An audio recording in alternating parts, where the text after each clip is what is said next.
We are recording, and Tahani, thank you for coming and leading us in this. You're welcome. Can everyone hear me? I'm a little discombobulated here. Hang on one sec. Again, as a reminder, if everybody put yourself on mute so that there's not any background noise, and if you need to speak, unmute yourself.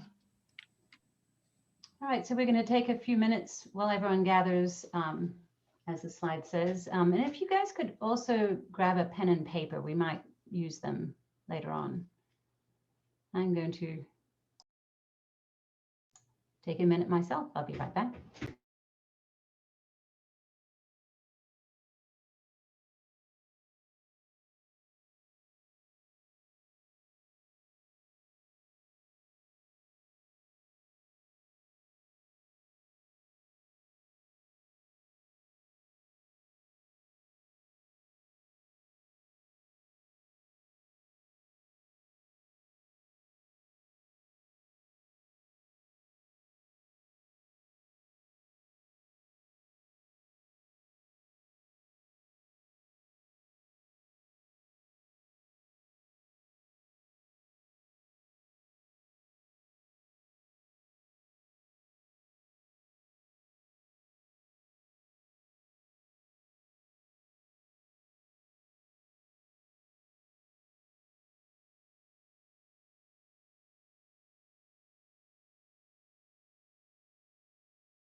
Did I lose you, or are we just on pause? We're just on pause for a second. Just going to give everyone about 5 minutes to settle in and arrive. And if you all could have pens and papers, that would be great.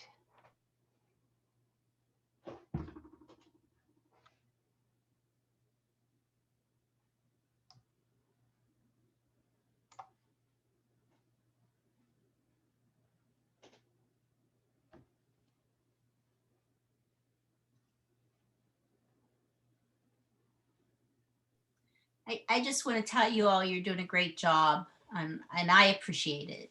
Thank you. Thank you. Yes, it's going to be hard to follow Daphne, who has been doing all the heavy lifting, but have to give her a break for just 1 week. Thank you, Tahani. I'm so excited. I'm so excited we have activities this morning. This is great.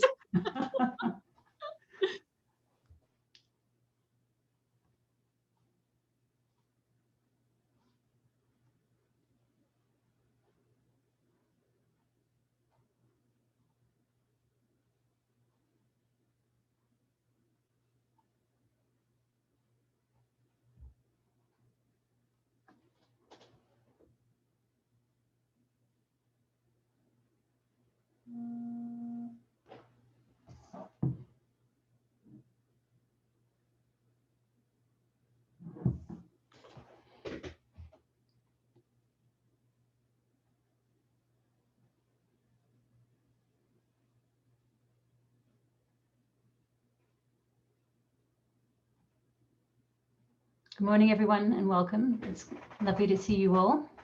I'm not sure if people still coming, Kim? You think we should give it a few seconds, a few more minutes, or just go for it?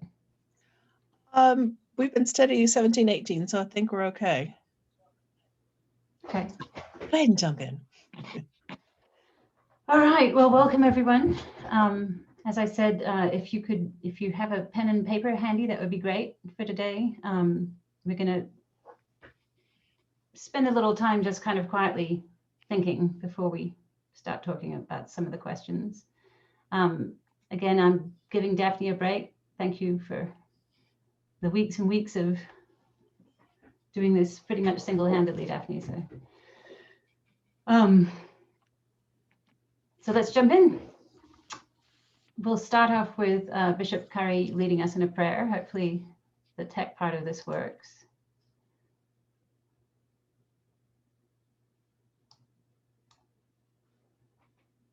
O God, you made us in your own image and redeemed us through Jesus, your Son.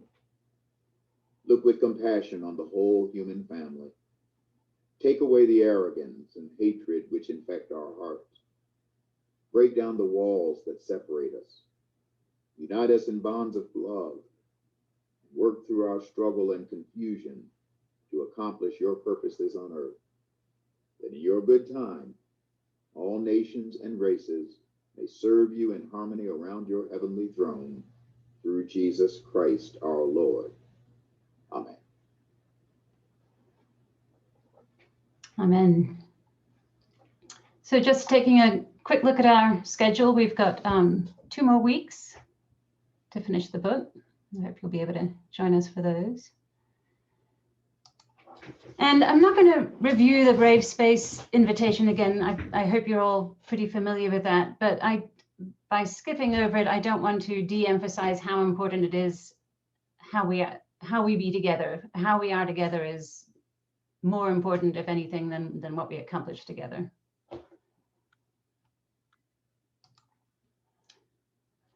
So the holy habits. Bishop Curry wants not only to persuade us that love is the way, he also wants to equip us for the work. There's just a ton of practical advice in this book.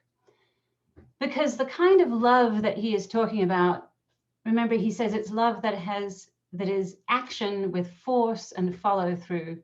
That kind of love takes practice and discipline. And so that's where those holy habits come in. And the appendix. And I think I have found this section quite difficult. Martha, you had mentioned kind of being a little confused about it, one of these things. And I feel the same way, like what's value versus a category for action. And I haven't kind of been doing the exercises bam, bam, bam, the way that it kind of seems to think we can. So if you're in the same boat, don't give up, because that's an important part of the book. So we will talk a little bit about holy habits in our discussion, but I did want to point out that in the appendix, he mentions that the church has created a model of these kinds of holy habits for us. And if you Google Episcopal Church Way of Love, you will see this incredibly useful website that just goes on and on. They've got trifold brochures and blah, blah, blah. And as you can see from the picture, they've kind of broken it down to learn, pray, worship, bless. Actually, it's not in that order, but you can see the words. But there's a lot there if you're finding the whole holy habits thing a little confusing. So I encourage you to check that out. So moving on, I'm going to just kind of run through what happens in chapter 7, and then we'll do some talking. So he opens chapter 7 with a story. He is one of the organizers at an interfaith study of the Old Testament. And one of the speakers there is a concentration camp survivor. And he's running around, he's distracted because he's one of the organizers, but he happens to glance over when her sleeve falls back and he sees her tattoo. And it just has a visceral effect on him because it hits him with such force, the consequences of when people are reduced to its. And then he goes on and he introduces us to the Jewish philosopher Martin Buber and his distinction between the two relationships that we can have with other beings. And those are I, it, and I, thou. And as you can imagine, an I-it relationship objectifies it. It turns people into objects who can be inventoried with tattoos. But there's a lot more to it than just not objectifying in that way. He quotes Buber. He says, all real living is meeting, which is, if you let that sink in, that's a lot. Curry says that the I-thou relationship requires you to forget what you think you already know and open yourself to new possibilities.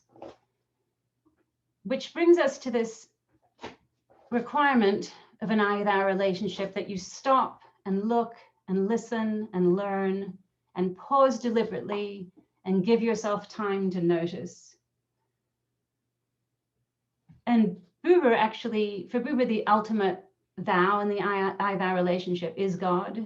And so this kind of all ties together with that direction to be still and know that I'm God. And he reminds us in this section that the Sabbath is a time to stop and pause and notice the presence of God in the world and the other in ourselves. So let's stop for a minute and think and talk about this I-thou relationship. And I'd like to start with reading a passage from the book. And Kim, if you could read this passage for us, that would be great. It's easy to contribute money and time to do good and help others, whether through compassionate acts of service or by joining the movement for social justice and change. It's far tougher to maintain a humble and dedicated relationship with God and with others, especially others who are not like you. But that kind of relationship, the I-thou relationship, is how we create a new dynamic where there are no saviors, but only people working together for a better future, for the good of all.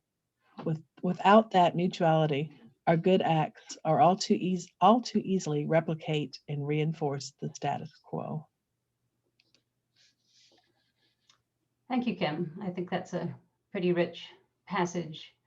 So I'm going to move on to the next slide. And on the next slide, I've got just some prompts for thinking. But what I'd like to do is just take a minute, an actual literal minute. And if you guys could just look at these prompts or just think about this I-thou concept and just jot down thoughts before our discussion. I'm also going to put these in the chat in case any of you are having trouble seeing them on the screen. I'll just go for a minute.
Do you guys hear that mellifluous little chime? Anyone have any thoughts on the I-thou relationship?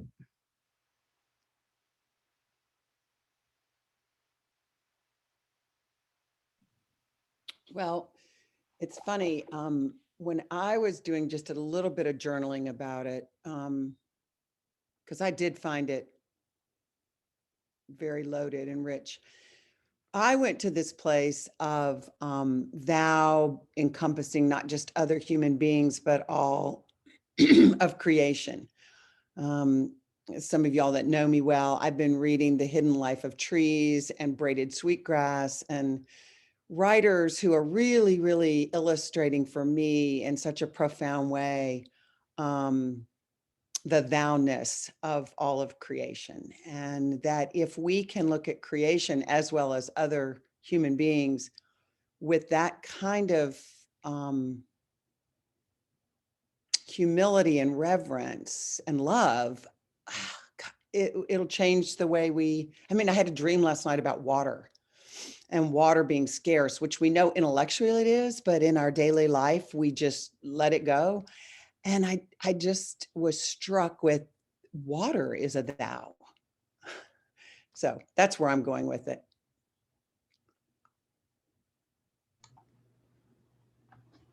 Yes, that's a beautiful thought, Marilyn, and certainly would transform.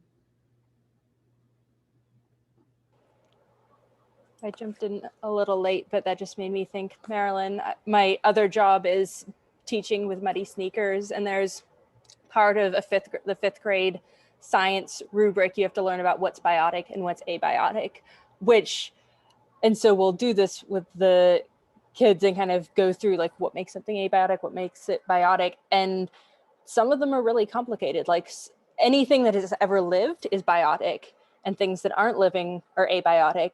But so soil, if it's made up from animals that have decomposed and also minerals, is soil biotic or abiotic? And there's just water is another one that we end up getting into these deep discussions. And it just always reminds me how these are tools that are useful for us sometimes, the scientific kind of boxes that we put things in, but they are just that, they are tools and they are boxes that we have made up that don't necessarily, they may be facts for some things, but they don't necessarily reflect truth when we think about truth that comes from God and is kind of inherent in creation.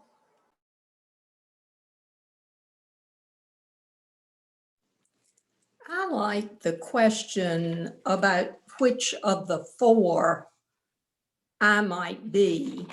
And I, for some reason, chose thou. And when I'm thou, I feel completely understood, completely accepted. I'm very comfortable with being vulnerable. I will share my most inner feelings and faults, sins, and I find it's not about saying all the good things I am, but the points I would like to make better. So our relationship requires a lot of trust and vulnerability. Yeah. Absolutely, absolutely. I was seeing a lot of heads nodding, Ginger, while you were talking. The whole screen was kind of going like this. I don't know if you saw that or not. I did not, thank you. Yes, absolutely.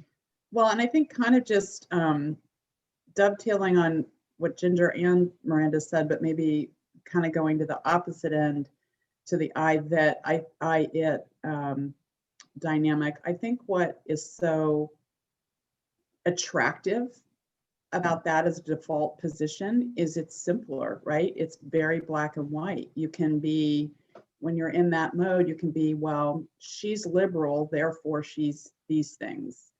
He's conservative, therefore he's these things, right? It's a simple world of black and white, kind of putting people in boxes, objectifying, versus the messy, gray, holy part of true living, which is I, thou.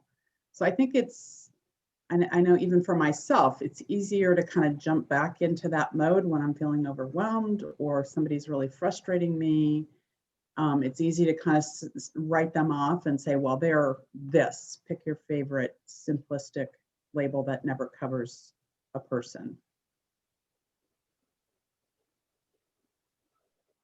I love this question, Tahani, and I love this exercise. When I think about this in Toto, I think about singing, and I think about singing in communion with the entire choir. And I know that I am nothing without you. I am nothing without thou. I could sing an alto line all day long, and you guys would be so disinterested. I am nothing without the sopranos and the tenors and the basses. We are in harmony. And as Marilyn said and talked about the other being all of creation, we are in resonance with the entirety of the universe, and we all have a frequency. So I am nothing without you. Thanks, Daphne. That's a beautiful analogy. Yeah. And it's a beautiful way just to think of how we could be together, a big, beautiful choir.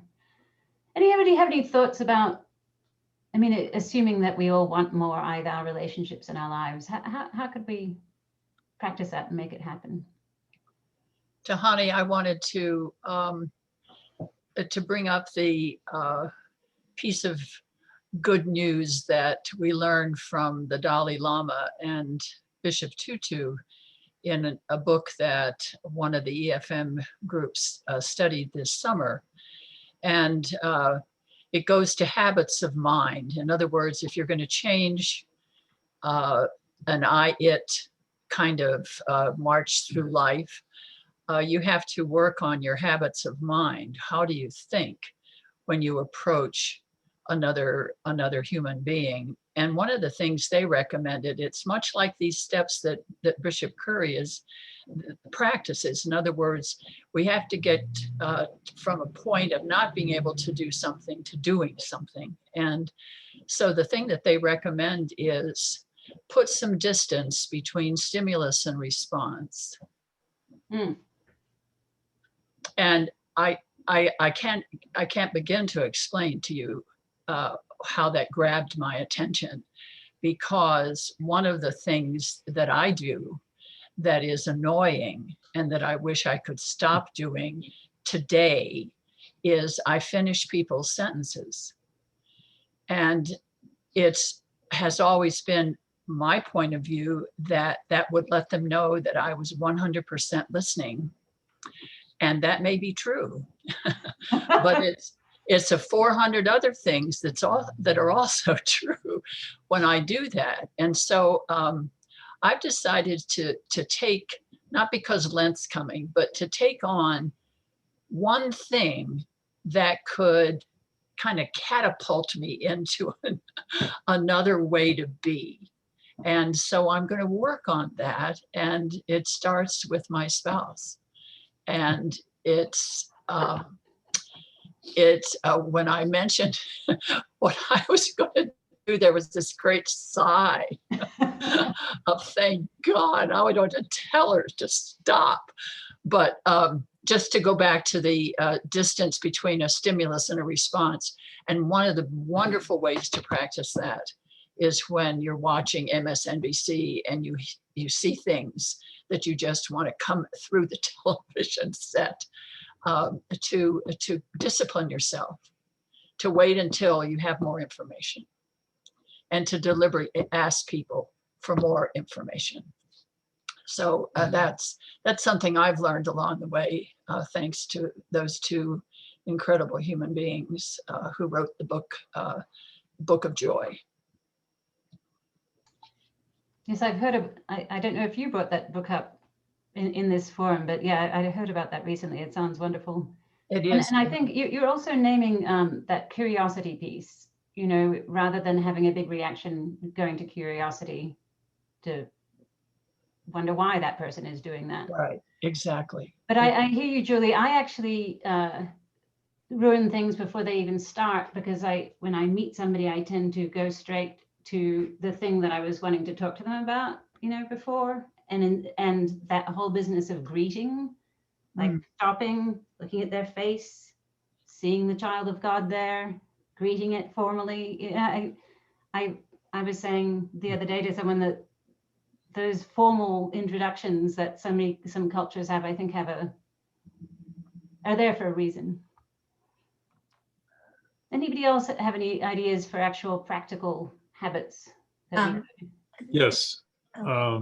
We've learned in dealing with our homeless friends here that it makes a huge, huge difference when you know their names. They're no longer just people with problems, and they're on a first name basis with me. In fact, the other day somebody came in and he called me by my name, David, and he introduced himself, and his name was very, very Irish, and he even gave me his last name, which is not usually the case with homeless people. So you go quite quickly from an I-it to an I-thou type of relationship. I think for me, one of the humble moments I've been experiencing on a weekly basis is I am traveling for 3 days every week. I go help my daughter's children with their schooling done remotely, and ages 11 and 8. And when you talked about the biotic and abiotic, that's actually in part of their classes. So I'm learning through them, and my grandson 11 has a little, I'm going to say a lot, maybe more than moderate amount of ADHD. And sometimes I get so frustrated, but yet if I let him talk and I listen to what he's saying, and this is where I know what you're saying, Julie, don't finish his sentences, listen to him. I find out he is a very, very bright young man, and he has these ideas and goals, and he has this deep understanding of what he believes in the world and in ecology and in our current situation. And it does make me very humble. I think he's way beyond me, but I am learning through the children and what they are learning. And they have a lot to teach us right now. Thank you so much for that. There's a lot that we lose when we don't listen to children. I agree. If we're going to cover everything we need to cover, well, not need to cover, these 2 chapters have a lot in them. So, Andrea, I would love to hear what you were going to say, and then maybe let's move on. You sure? Yeah, that's fine. Okay. So I think we could talk for a whole Lenten series on the I-thou relationship, and if anyone wants to stay, when the adult forum is technically over, let's keep talking. So moving on to the rest of this chapter. The rest of the chapter is about Curry's experience as a parish priest for St. James, Baltimore. So St. James was a middle-class Black church, which was still physically in the city and had become surrounded by a war zone of drugs and gangs and violence. Its members generally lived in the better neighborhoods, but commuted faithfully and faithfully supported the church and the church's various ministries with their time and treasure. However, it had become known for its social life, and there really was no connection between the members of the church and the people surrounding it. And so Curry talks about how over time that changed, and that progress was made when one person became committed and brought along others. But making those connections and seeing even the drug dealers as children of God did not come easy.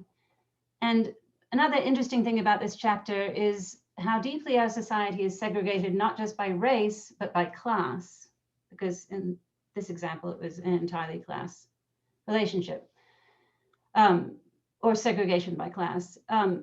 Again, let's read a passage. I was actually hoping that Mickey would be here to read this, but she is not. So who would like to read this passage? Go ahead, Marilyn. Thank you. And I'm up for one later on. So if somebody gets courage between now and then, just jump in when it's when I had volunteered to do it. Who is my neighbor? Someone once told me that the city had been set up to get people from the suburbs into downtown without ever having to see a ghetto. Subway took you under, Beltway took you around, I-83 took you over, light rail swiftly moved you by. The system was designed for convenience, but the consequence was division and neglect. Faceless systems and power structures can do horrible things that good and decent people benefit from, often without even knowing. Thank you, Marilyn. And I wonder, he addresses at other points in the book the very deliberate segregation that we did in this country through redlining. This is a more benign, neglecty kind of segregation, but it's still segregation. So are you guys okay to do another minute of quiet thinking? That work for everyone? Okay. So again, we've got some questions on the next slide. Again, we'll take a minute, and again, I'll paste them into the chat. But just think about where you've lived and how that shaped you.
Right, anybody want to share?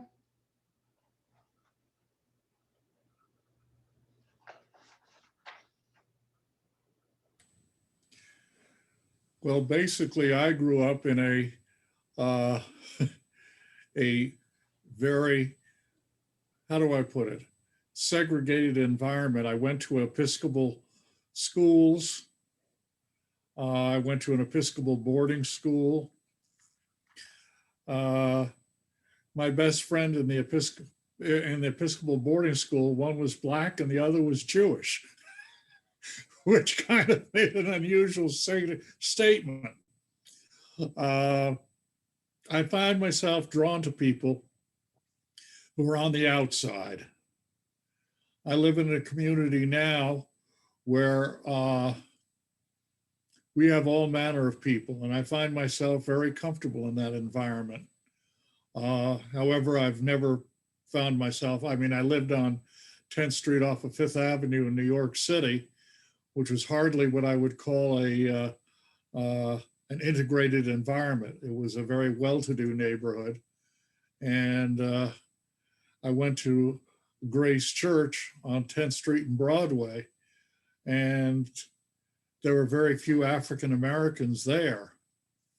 One of the things that has drawn me to All Souls was, other than multiple recommendations to go there, is the fact that we had been welcoming to different varieties of people. And I hope that that will continue.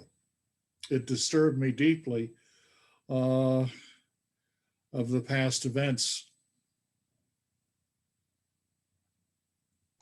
Thank you, Dana. Has anyone lived in a neighborhood? Carrie says when he grew up, he lived in a neighborhood that was actually all different classes together. The doctor living next door to the whatever, poor person.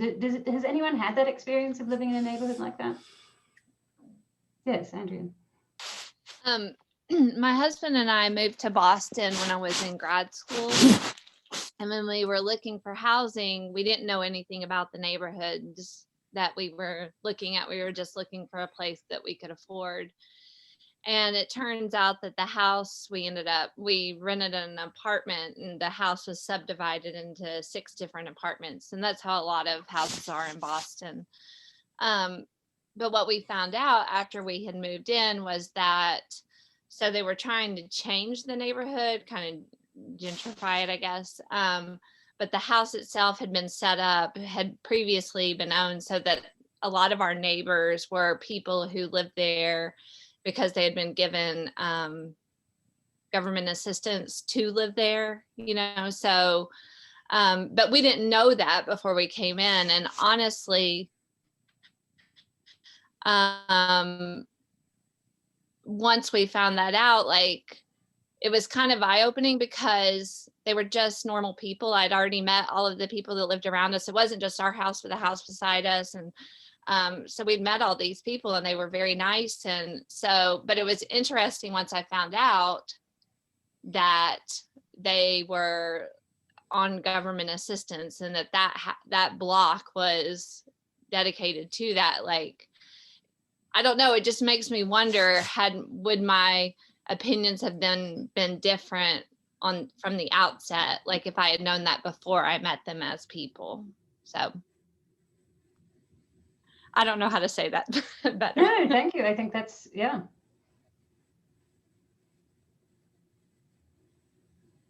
When I was in college, Andrea, you wouldn't remember this, but Andrea and her sister Katie were babysat by a couple that were from Iran. And this was during the period of time when we were still friendly with Iran, which tells you how old I am.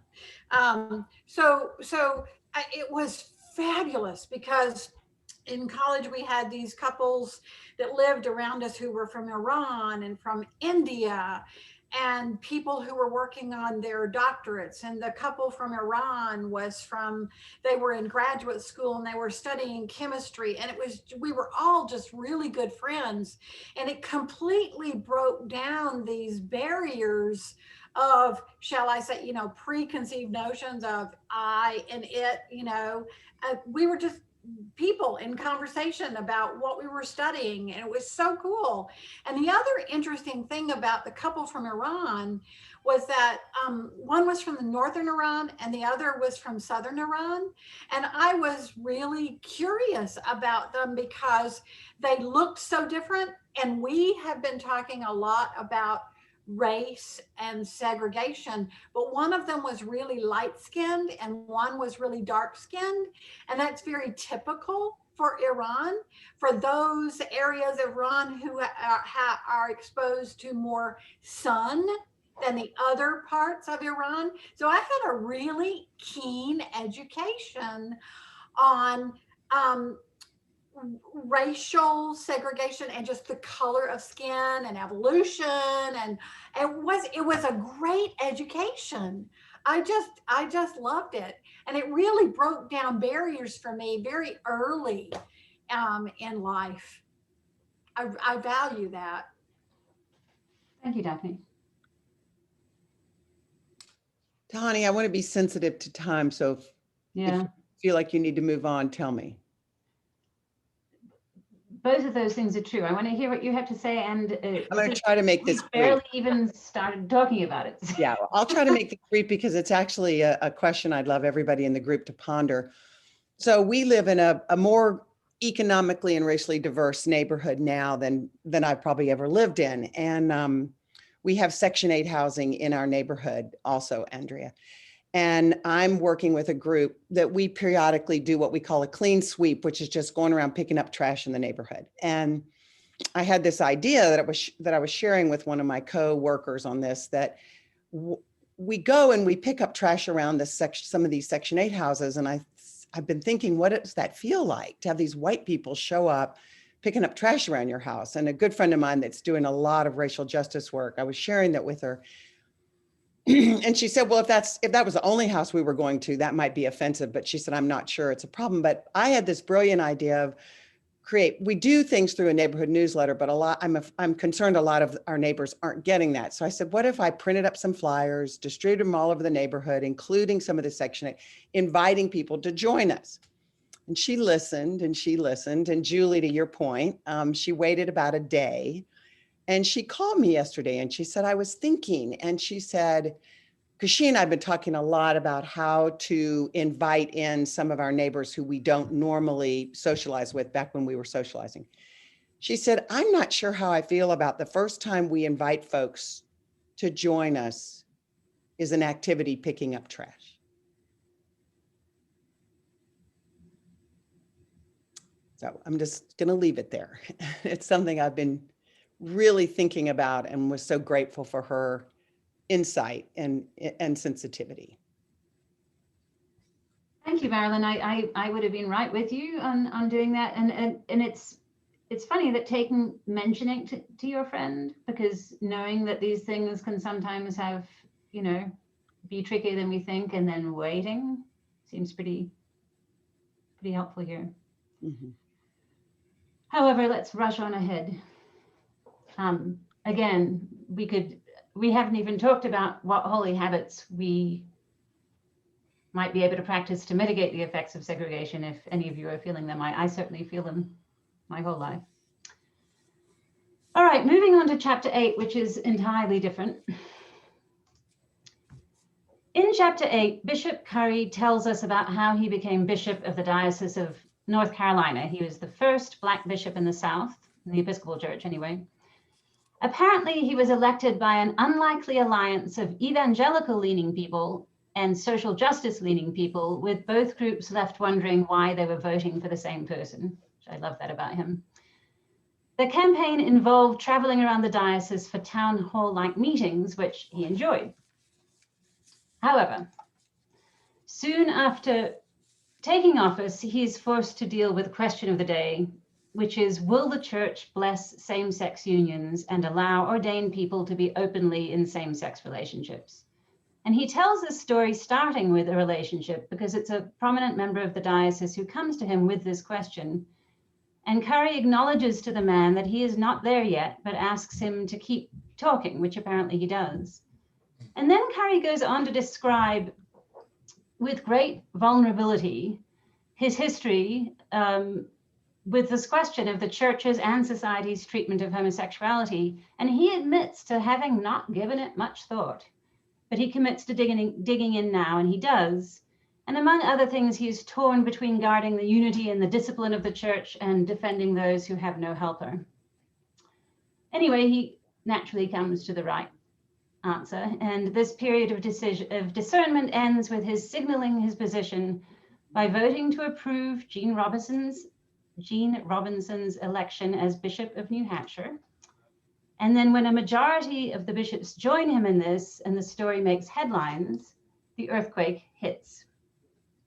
So after all the jubilation, he describes 2 years of backlash. So as he did before, he's traveling around the diocese for town hall meetings with the community, but this time he finds himself again and again on the receiving end of rage. Staying the course was not easy, but he does not forget how much harder for Bishop Robinson, who is living in a Kevlar jacket, or for the generations of gay Episcopalians who had waited faithfully for their church to love them and gather them in, rather than greeting them with condemnation or silence. Curry then gives us some very practical advice for dealing with the anger of people with whom we disagree, and we will talk about this dance of nonviolent change in a minute, but he also reminds us of 3 things. He says first that God is the decider. He's the ultimate decider of what is right. All we can do is discern as best we can. And secondly, that self-differentiation is important. It's important to know where you and your responsibilities end.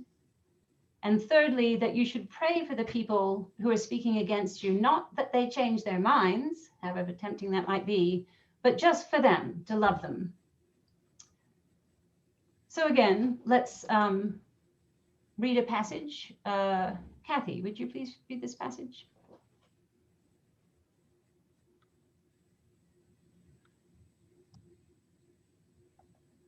I would be happy to. I was growing and my own beliefs had evolved, but another way to say it is that I was becoming more and more open to letting the Spirit of God breathe through me and make me new. In her book, The Dream of God, Verna Dozer says, "We always see through a glass darkly, and that is what faith is about. I will live by the best I can discern today. Tomorrow, I may find out I was wrong.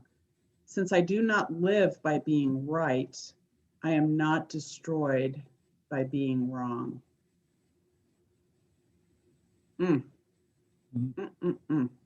Thank you. Yeah.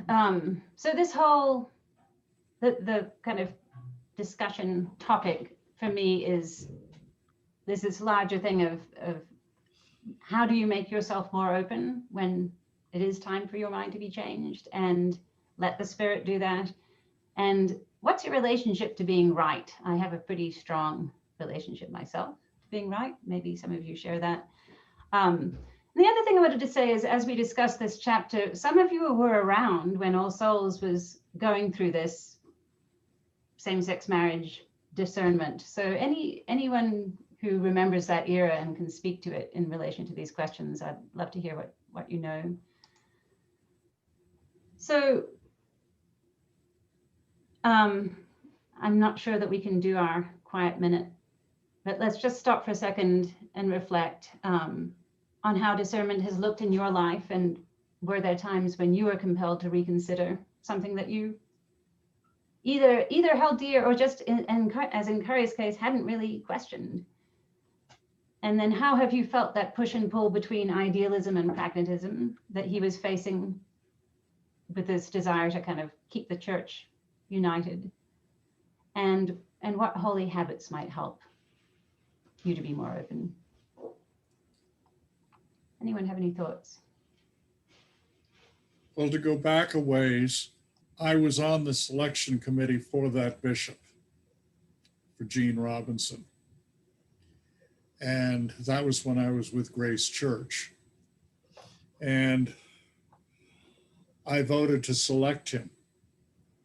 And it was a question in my mind of whether or not his sexuality impeded his becoming a bishop or not. And I happen to believe that homosexuality is not it is a genetic variation. And it did not impede my selecting him as a bishop. And the church supported my selection. Thanks, Dana. That's interesting to know you were actually on the ground there. Yeah, I was far more active in those days. So I'm going to go ahead and say that for me, this whole discovering the existence of white supremacy, which has been around for a while, was a moment like this for me. And it's an ongoing moment because I keep learning new things and kind of smacking my head about, I don't know, things one going back to that idea of segregation, I realized that until my 50s, I kind of thought that going to be vulnerable here, that poor Black people just kind of sort each other out, and that's how they ended up in those ghettos together. I just thought it was kind of a natural thing that humans, I don't know what the hell I thought, but I certainly did not know about redlining. And so,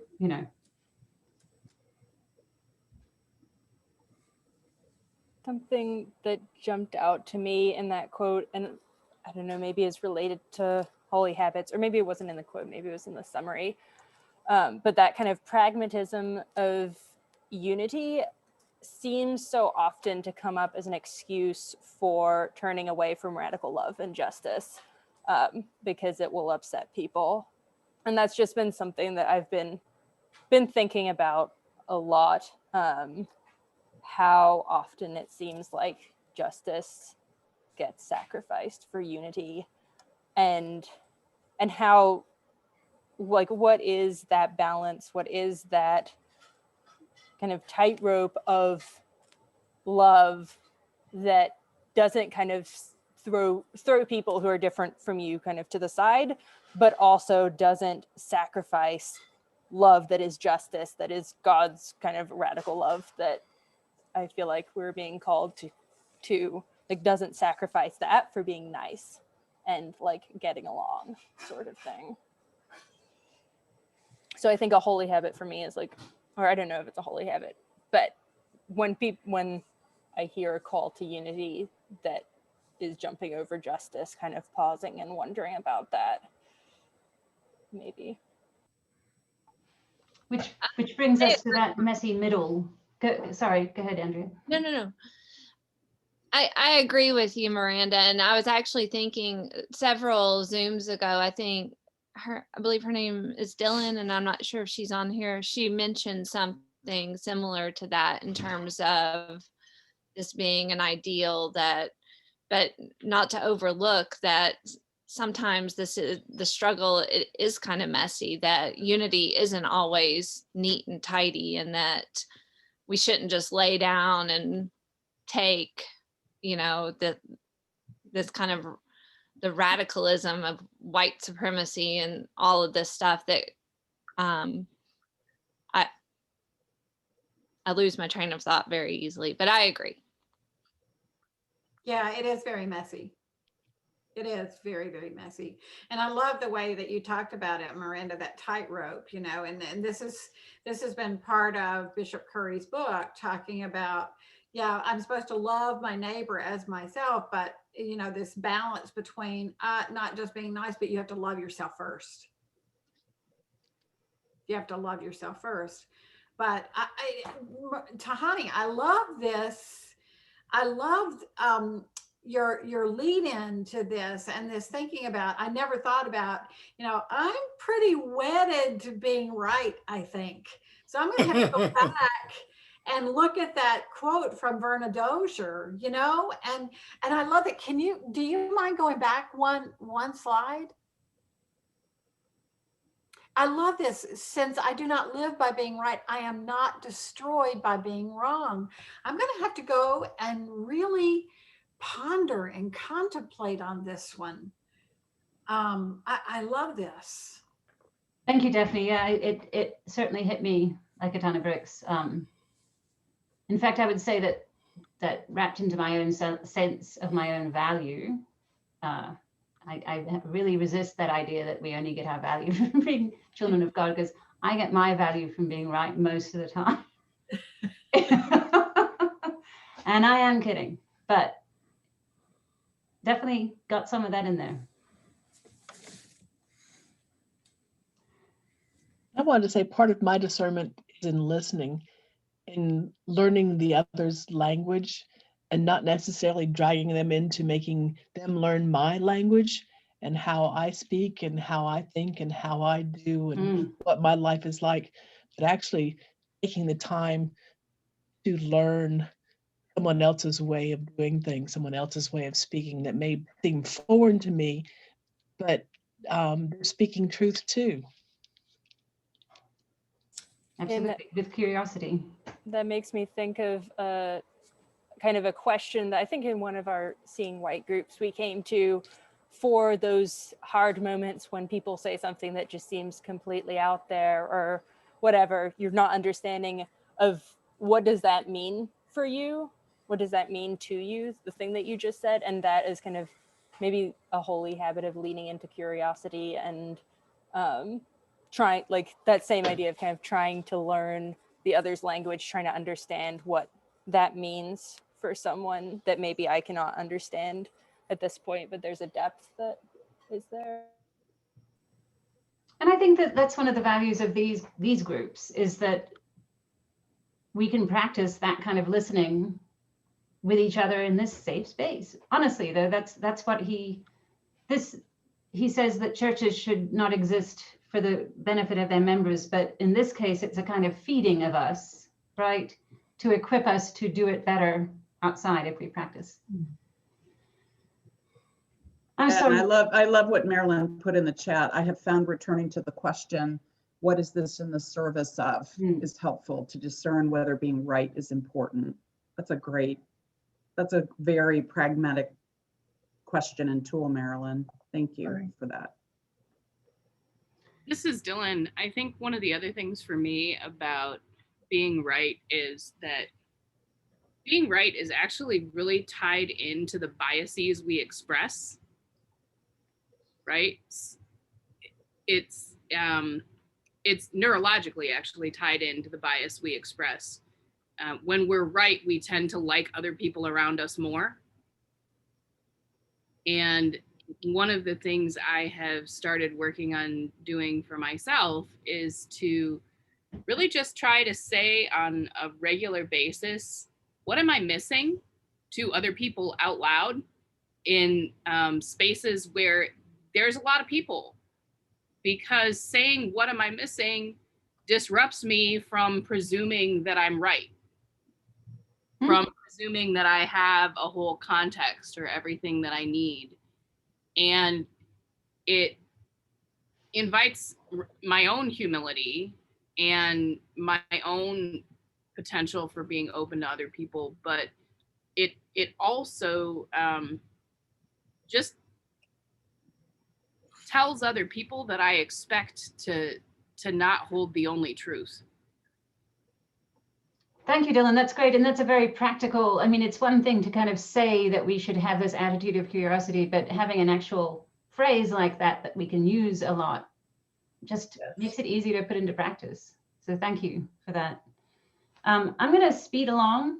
I don't think we're going to be able to take the time to discuss the next question, but I just want to put it out there and just finish up the chapter. So sorry for the galloping.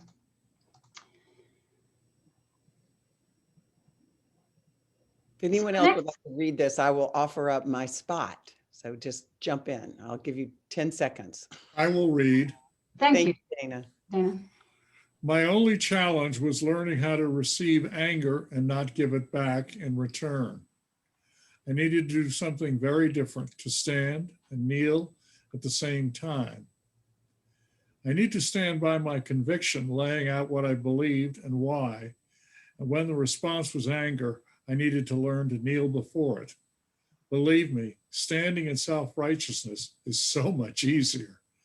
This is the dance of nonviolent change.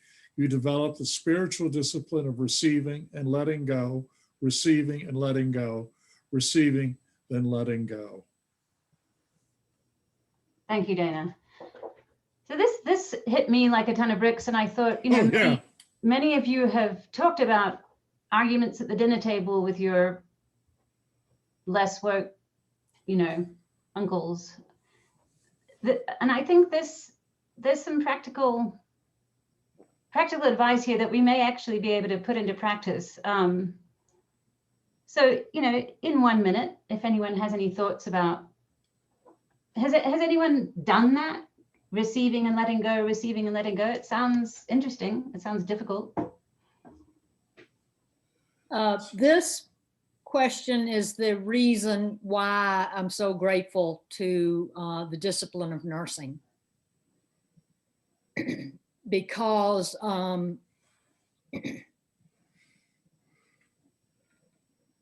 when I was a very young nurse, I learned a technique called process recording, where you would go into an encounter with a patient, and then afterwards you would come out, and you couldn't write anything down while you were in there, but you had a conversation with them, and then you came out and you wrote it down.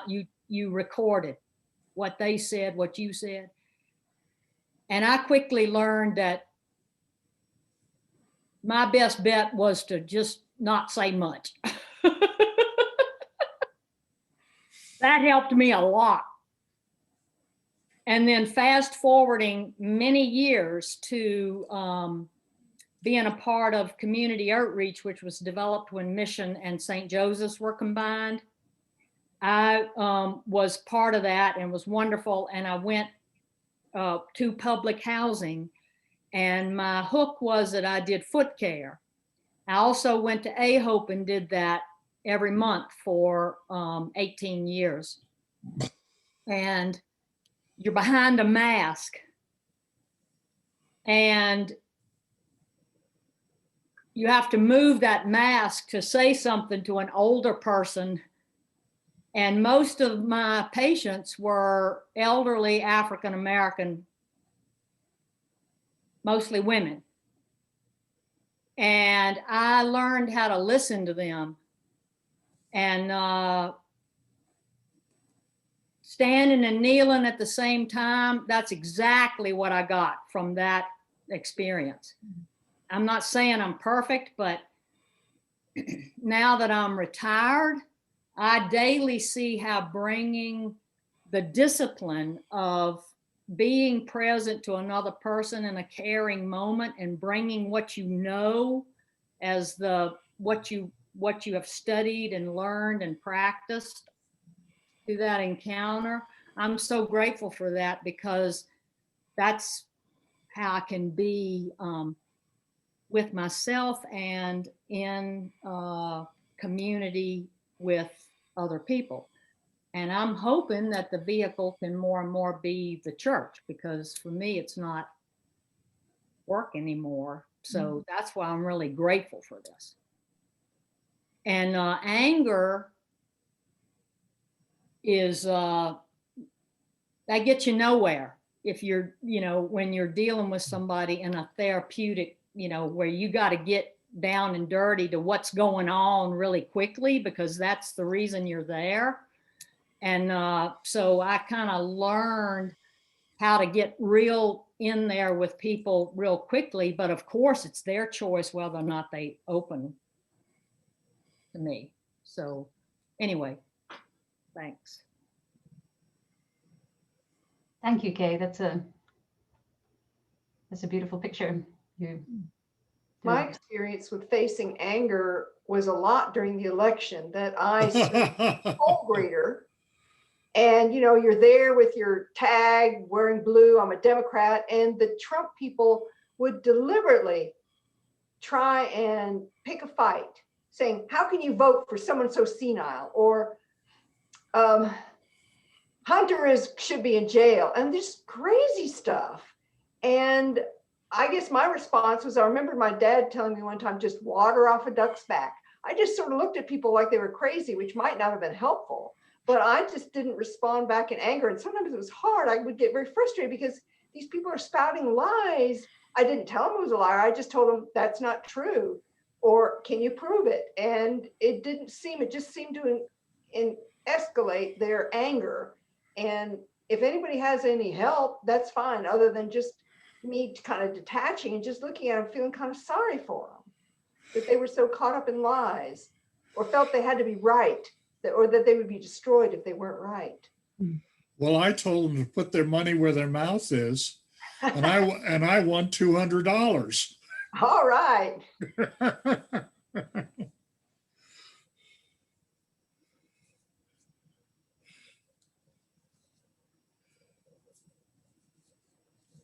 I'm wondering, Tahani, if this requires the practice. It seems to me that this is a discipline.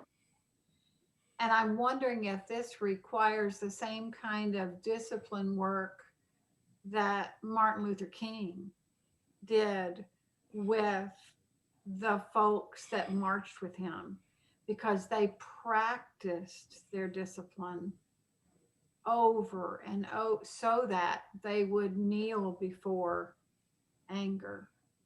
For me, I think this would require practice. Does require practice. Exactly. Yeah. Because it's a lot easier to react to anger with anger. However, it is now noon. So I hope whoever wants to keep talking stays on, but let's just take a quick look at next week is chapters 9 and 10, and keeping on working on those holy habits and trying to figure out what they're talking about. I suggest you look at that website. We will somehow get to you some of these resources, like the Way of Love thing, and I actually had a YouTube video about Buber, which I thought was worth sharing with people. But let's end just by taking a minute to pause, and then to just think about a word that you would take from this last hour into the next week. So I invite anyone to just pause for a minute and then throw that out.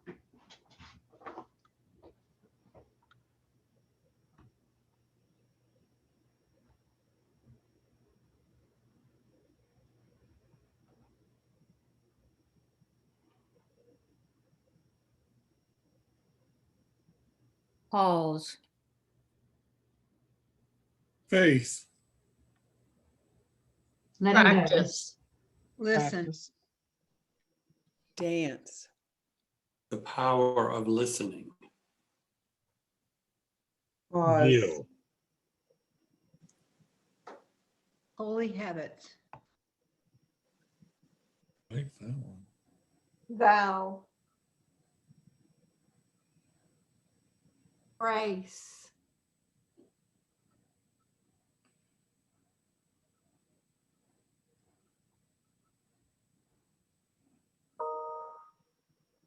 Well, thank you all. And as I said, stay on if you want to chat some more. Bonnie, I have made you full host because I have to go down and get ready for communion. All right. So see you guys in a half an hour if you feel so inclined. And I'm sorry I'm missing the rest of the conversation. Thank you But so much, Kim. Oh, It's on and Kim, recording. Kim, Uh-huh. are you going to be taking more books down there, just in case anybody wants to pick one up for anyone? There are some there in the office that I can bring out if anybody wants one. Yes. Yeah, if anyone needs to pick up another book, please do. Yes. Well, I look forward to seeing you down there, Kim. Good. See you there, Miss Dana. Bye. Tahani, well done, my friend. Gosh, Fabulous. fabulous, fabulous. Fabulous. Such Thank a you. It's great conversation. Excellent, excellent. it's such a rich book. I honestly, every time I come back to it, I find something else that kind of throws me for a loop. Yep, me too. Yes. So I stayed on because I've got a big question. So we talk about the thing I'm really struggling with right now is, where do you put your body? Where do you put your resources? Where do you put your voice? And on the one hand, we're told to not be complicit. And on the other hand, Dwayne Barton, I remember, said to me, stay in your lane, use your lane. And I went, what does that